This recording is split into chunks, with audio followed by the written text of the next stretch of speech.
Ako po si Emerson, DTF operator dito sa TIT1 Luna. Ginamit ito ng pitong araw na may bilang na 282 meters na run this week.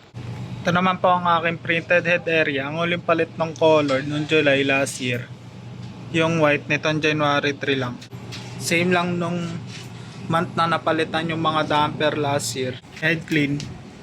Linisin na wiper after head clean. Nozzle check, yan po, buo naman po siya. Ang capping na may 90% good condition pa. Ang waste tank na dinispose ng Sabado, ABR tsaka ground 1. Ang ink system na tama lang ang label. Dito naman po stock namin ng anyos, white tsaka powder. Ito yung DTF pin. Ito naman po yung regos na nagamit sa same YK white, DTF film, powder, cyan, yellow, solution, magenta, black. Daily output record, printer weekly checklist. Wala naman kami in-order. Thank you po.